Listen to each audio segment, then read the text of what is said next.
Em vídeo divulgado por suas redes sociais, o senador Marcos Rogério comparou a CPI em andamento na Assembleia Legislativa do Rio Grande do Norte com a CPI realizada no Senado, que ficou conhecida como CPI do Circo, CPI da Cortina de Fumaça e Tribunal de Renan Calheiros. O senador apontou que a CPI do Rio Grande do Norte já tem uma proposta de delação de um participante da estranha compra de respiradores que nunca foram entregues. O senador Marcos Rogério apontou que o representante de uma empresa denunciada pelo senador Girão quis dar um depoimento secreto à CPI do Rio Grande do Norte, no qual ele se comprometeu em revelar o que aconteceu nessa trama toda. O senador disse: "Vai vendo, Brasil. O que está se revelando neste momento é o que representou a CPI do Senado. Ela trabalhou, fez um esforço enorme para não ouvir ninguém do consórcio Nordeste." Marcos Rogério acrescentou: "O grande esforço da CPI aqui em Brasília foi impedir a investigação que revelaria um grande esquema de corrupção." O senador Marcos Rogério concluiu: "Todo o barulho da CPI aqui do Senado foi uma grande cortina de fumaça para esconder o que estava acontecendo nos estados e municípios e especialmente no consórcio Nordeste. Aos poucos, o Brasil vai vendo o que fizeram aqui na CPI do Senado ou o que não fizeram e por que não fizeram. O Brasil quer a verdade e tem pressa." Enquanto se recusou a investigar indícios de corrupção com os recursos enviados pelo governo federal para os estados e municípios, a CPI não poupou esforços em humilhar pessoas e empresas que manifestaram apoio ao presidente Jair Bolsonaro, além de quebrar sigilos sem qualquer fundamentação, vazar dados sigilosos para a imprensa e ameaçar pessoas de prisão. O procedimento é o mesmo observado em inquéritos conduzidos em cortes superiores. Matérias da velha imprensa atribuem um rótulo ou marca a um grupo de pessoas e isso é tido como suficiente para quebras de sigilos, interrogatórios, buscas e apreensões, prisões e confiscos. Após promover uma devassa nas pessoas e empresas, no que é conhecido como Fishing Expedition, os dados são vazados para a velha imprensa, que então promove um acesso de reputações que dá causa a novas medidas abusivas. Conforme vários senadores já notaram, os procedimentos são, comumente, dirigidos aos veículos de imprensa independentes, em evidente tentativa de eliminar a concorrência, controlar a informação e manipular a população brasileira. Em um inquérito administrativo no Tribunal Superior Eleitoral, seguindo esse tipo de procedimento, o ministro Luiz Felipe Salomão ordenou o confisco da renda de diversas pessoas, sites e canais conservadores, inclusive a Folha Política. A decisão recebeu elogios do ministro Luiz Roberto Barroso, do STF, presidente do TSE. A decisão não discrimina os conteúdos e atinge a totalidade da renda dos sites, com o objetivo de levar ao fechamento das empresas por impossibilidade de gerar renda. Se você apoia o trabalho da Folha Política e pode ajudar a impedir o fechamento do jornal, doe qualquer valor através do Pix, utilizando o QR Code que está visível na tela ou o código ajude@folhapolitica.org.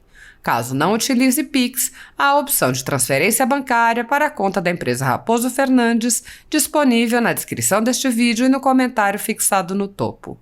Há quase 10 anos, a Folha Política vem mostrando os fatos da política brasileira e dando voz a pessoas que o cartel midiático quer calar. Pix ajude@folhapolitica.org. Assista. Olá, pessoal. Bom, não tem mais CPI no Senado Federal, mas tem CPI acontecendo na Assembleia Legislativa do Rio Grande do Norte. E essa semana a grande novidade foi o depoimento do representante da empresa Healthcare. Lembram dela? Healthcare é uma empresa que ficou conhecida a partir da denúncia do senador Girão na CPI aqui do Senado. É uma empresa que trabalha com produtos à base de mas que vendeu para o consórcio Nordeste respiradores. Um investimento milionário, quase 50 milhões de reais, mas esses respiradores nunca foram entregues. E detalhe, a conta foi paga pelo consórcio Nordeste, inclusive com recurso federal. Detalhe do depoimento desse representante é que ele pediu para ser ouvido de forma secreta, ele não quis falar em sessão aberta. E na sessão secreta, ele se comprometeu em falar, em revelar o que aconteceu nessa trama toda. Portanto, ele quer dizer o que aconteceu, mas quer dizer ao Procurador-Geral da República, Augusto Aras. Mais do que isso, quer dizer como aconteceu, quem seriam os beneficiários deste grande esquema. Vai vendo, Brasil, o que está se revelando nesse momento é o que representou a CPI do Senado. Ela trabalhou, fez um esforço enorme para não ouvir ninguém do consórcio Nordeste. Não quis ouvir o senhor Gabas, ex-ministro do governo Dilma, não quis ouvir Bruno Dauster, ex-OAS, chefe da Casa Civil do governador da Bahia, que foi o grande operador desse esquema do consórcio Nordeste na compra dos respiradores. Não quiseram ouvir ninguém relacionado a esse esquema do consórcio Nordeste. O grande esforço da CPI aqui em Brasília foi em impedir essa investigação que revelaria um grande esquema de corrupção. Eis que agora, no trabalho da CPI da Assembleia, sob a liderança do deputado Kelps, faço questão de registrar, lá no Rio Grande do Norte, estão trazendo às claras o que de fato aconteceu. E aí o representante da Rempcare quer falar, quer dizer o que houve, como aconteceu e quem seriam os favorecidos, os beneficiários deste grande esquema. Portanto, todo o barulho da CPI aqui do Senado Federal foi uma grande cortina de fumaça para esconder o que estava acontecendo nos estados e nos municípios e especialmente no consórcio Nordeste. Aos poucos, o Brasil vai vendo o que fizeram aqui na CPI do Senado, ou o que não fizeram e por que não fizeram. O Brasil quer a verdade e tem pressa.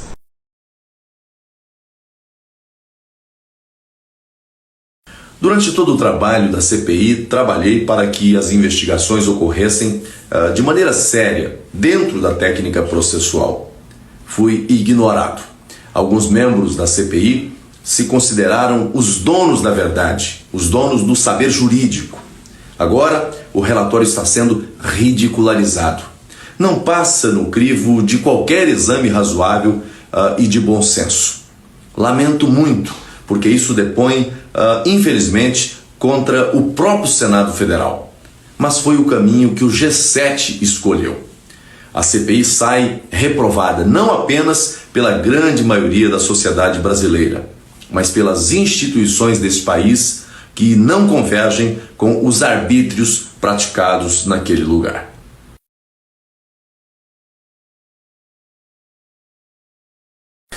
Não pude apresentar durante os trabalhos da CPI a íntegra que fiz do resumo do meu voto em separado. Impossível tratar em poucos minutos sobre um apuratório que durou 6 meses. Bastante lamentável nesse ponto a forma como os trabalhos foram dirigidos, especialmente nesta reta final da CPI. De qualquer sorte, já disponibilizei a íntegra do meu voto em separado, no qual abordo todas as principais questões tratadas na CPI da Covid. Ao final, faço recomendações de envio para o Ministério Público e para a Polícia Federal dos documentos obtidos pela comissão sobre os desvios de recursos federais no âmbito dos estados e municípios. Também recomendo o compartilhamento com outras instituições, como, por exemplo, os tribunais de contas, assembleias legislativas, enfim. Mas o que quero destacar aqui são as inúmeras recomendações que fiz para a adoção de medidas governamentais de aperfeiçoamento científico e tecnológico na área de saúde. O Brasil precisa avançar em sua capacidade de pesquisas e também no desenvolvimento de fármacos e de vacinas. Também recomendo o aperfeiçoamento do Sistema Único de Saúde, o nosso SUS, que se revelou um gigante. Nos últimos governos de esquerda, o nosso país viveu o grande paradoxo de ter, de um lado, o crescimento da população e também da demanda por serviços de saúde, e de outro, a redução do número de leitos clínicos e de UTI. O PT conseguiu fechar milhares de leitos do SUS pelo Brasil afora. Tudo isso está no meu relatório. No governo atual, que é chamado de negacionista, somente de leitos de UTI já foram mais de 40 mil habilitações. Estamos saindo dessa pandemia com um sistema de saúde muito mais abrangente, muito mais estruturado, especialmente em relação às consequências da pandemia. No meu voto em separado, eu recomendo ao governo federal a formulação de programas ou subprogramas específicos para a identificação e tratamento dos brasileiros que foram vítimas da Covid-19 e que ficaram com sequelas. Eu acho isso muito importante. Que sequelas são essas e como precisam ser tratadas? Nós precisamos identificar os casos mais comuns e recorrentes, criando protocolos de atendimento para evitar mais vítimas da doença em efeitos posteriores. Algumas sequelas podem comprometer, por exemplo, o curso normal da vida de muita gente. E o sistema de saúde precisa se antecipar nesses casos. Em minhas recomendações, indico a necessidade de parcerias do Ministério da Saúde, por exemplo, com instituições nacionais, estrangeiras, né, para o compartilhamento de tecnologias e conhecimentos técnicos e científicos que visem minimizar os danos da pandemia. Também faço recomendações na área da educação. Veja, antes da pandemia, o nosso país já vinha acumulando péssimos índices nesse setor. O PISA, né, vem rebaixando o desempenho escolar em leitura, matemática, ciências, estudo no Brasil. O estudo de 2018 apontou que em matemática, nosso país é o pior da América Latina. Em ciências, também estamos no final da fila, perdendo para países como Chile, Uruguai, Colômbia, né? Enfim. Em leitura, o Brasil é o segundo pior, né? Ao lado da Colômbia. De uma lista geral de 76 países, o Brasil ocupa a 60ª posição. Portanto, mais um fruto amargo produzido pelos governos da esquerda. Nosso país é um dos que mais gastam com educação no mundo, mas o nível de preparação dos estudantes, infelizmente, tem caído ao longo dos últimos 20 anos. E a pandemia, né, agravou ainda mais essa crise, né, essa situação na educação. Por isso, estou propondo ao Ministério da Educação a criação de um programa nacional de reforço, né, especialmente para a educação infantil, a nossa educação básica, atendendo especialmente a primeira infância, né? Precisamos atender todas as faixas etárias, mas também com um olhar específico para os alunos do ensino médio.